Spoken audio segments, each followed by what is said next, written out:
હિંગળાજ માના વ્રતનો મહિમા. મા હિંગળાજના વ્રતનો મહિમા અજોડ છે.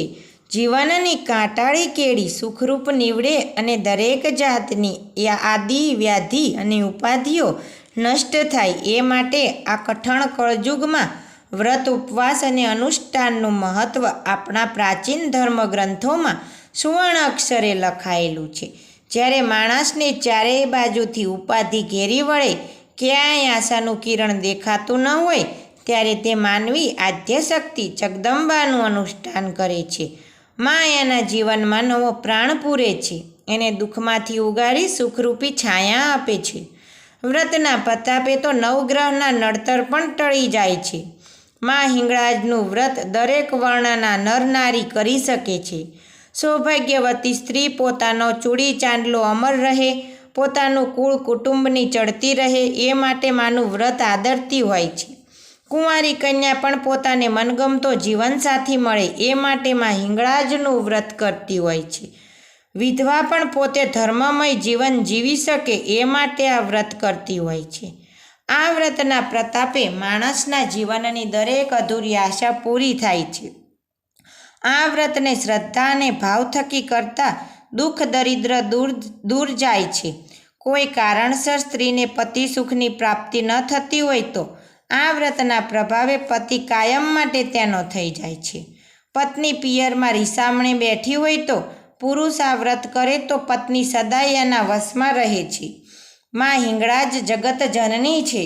ત્યાંના બાલુડાના દુઃખ કોઈ કાળે સહન કરી શકતી નથી. તે હંમેશને માટે તેમના ચહેરા પર સ્નેહનું સ્મિત જોવા માગે છે. માની પરમ દયાથી રંક પણ રાજા બની જાય છે. આ વ્રતના પ્રતાપે સ્ત્રીઓને અખંડ સૌભાગ્યની પ્રાપ્તિ થાય છે. પુરુષોને વ્યાપાર ધંધામાં ઘણો જ લાભ થાય છે. વિદ્યાર્થીઓને બુદ્ધિની પ્રાપ્તિ થાય છે અને આ વ્રત કરનાર અનેક કષ્ટદાયક રોગોમાંથી મુક્ત બને છે અને લાંબુ આયુષ્ય ભોગવે છે. જેમ બને તેમ માના વ્રતનો મહિમા વધે એ માટે પ્રયત્નશીલ રહેવું. જે નર નારી માનો મહિમા વધારવાનું કામ કરે છે એના પર માં હિંગળાજના આઠે હાથ સદાયને માટે સ્નેહ અને પ્રેમ વરસાવતા રહે છે. માની કૃપાથી જે નર નારી માનું વ્રત કરે છે એના જીવનની નૈયા ભવસાગરમાં સુખરૂપે પાર ઉતરે છે. માં હિંગળાજનો મહિમા તો દેવ દેવી અને યક્ષ કિન્નર ગાંધર્વો પણ ગાતા થાકતા નથી. માં આદ્યશક્તિનું પ્રથમ પ્રાગટ્ય હોવાથી માં હિંગળાજ મહાદેવીના સ્વરૂપે પૂંજાય છે. માં હિંગળાજના વ્રતના પ્રતાપે ઘરમાંથી કજિયો કંકાસ દૂર થઈ જાય છે.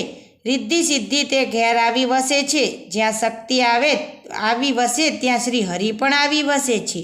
આમ વ્રત કરનારનું ઘર આંગણું સ્વર્ગથી પણ સોહામણું બની જાય છે અને સુખની રેલમછેલ રહે છે.